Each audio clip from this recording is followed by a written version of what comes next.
পাখনা মেলে থাকা ময়ূর সত্যি দেখতে অন্যরকম সুন্দর। দিয়া তাকাও মামি, তাকাও।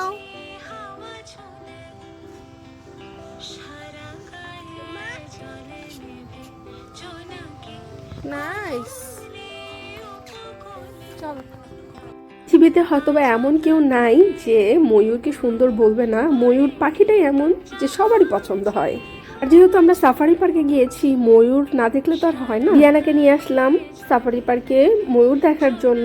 ময়ূর দেখাতে দেখাতে দিয়ানার এত প্রশ্ন ছিল ময়ূর নিয়ে, তো ভাবলাম যে টুকটাক কিছু আপনাদের সাথেও ময়ূর প্রসঙ্গে শেয়ার করি। আমরা যে ময়ূর ময়ূর বলি, ময়ূর বলতে কিন্তু প্রকৃতপক্ষে পুরুষ পাখিকেই মানে বলা হয়। স্ত্রী পাখিগুলোকে বলা হয় ফিহে, আর ময়ূরের বাচ্চাগুলোকে বলা হয় ফিচিক্স। দেখতে পাচ্ছেন না এই ময়ূরটা, এগুলো কিন্তু সব হচ্ছে পুরুষ ময়ূর। সাধারণত পুরুষ ময়ূরেরই পালকগুলো এত লম্বা লম্বা হয়ে থাকে, আর স্ত্রী পাখিগুলোর একটু বাদামি টাইপের রং হয়ে থাকে, লেজও ছোট হয়ে থাকে, পালকগুলো অত বেশি মানে চকচক একটা ভাব থাকে না, মানে অনুজ্জ্বল টাইপের হয়ে থাকে স্ত্রী পাখি। এই পালকগুলোকে দেখে লেজের মতো লাগলেও আসলে কিন্তু এগুলো হচ্ছে লেজের যে উপরের অংশ আছে ঠিক ওই অংশ থেকে এই পালকগুলো বের হয়, মানে পিঠের যে অংশটা আছে না ঠিক ওখানে। প্রজনন ঋতুর পরে পুরুষ ময়ূর তার সব পালকগুলোকে ঝরিয়ে ফেলে। আবার মজার বিষয় হচ্ছে পরের মৌসুমে কিন্তু আবার নতুন সুন্দর সুন্দর পালক গজিয়ে ফেলে।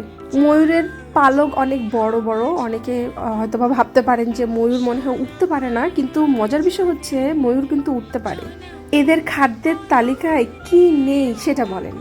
ফুলের পাপড়ি, বীজ, পোকামাকড়, টিকটিকি, সাপ, ছোট ইঁদুর, মানে সব কিছু এরা খেয়ে থাকে। কি আজব প্রাণী, তাই না? আমি ছোটবেলা থেকে জানতাম যে যখন আকাশ মেঘলা হয়, বৃষ্টি হয়, তখন ময়ূর নাচে, কিন্তু বাস্তবে কারণটা মানে অন্যরকম।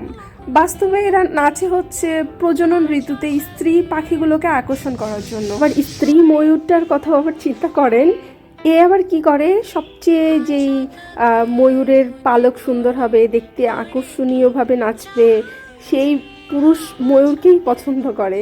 কি আশ্চর্য না?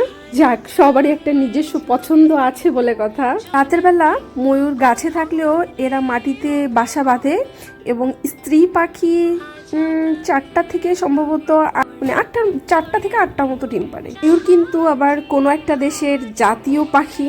আচ্ছা, আপনারা যারা আমার ভিডিও দেখছেন বলে যাবেন যে ময়ূর অ্যাকচুয়ালি কোন দেশের জাতীয় পাখি।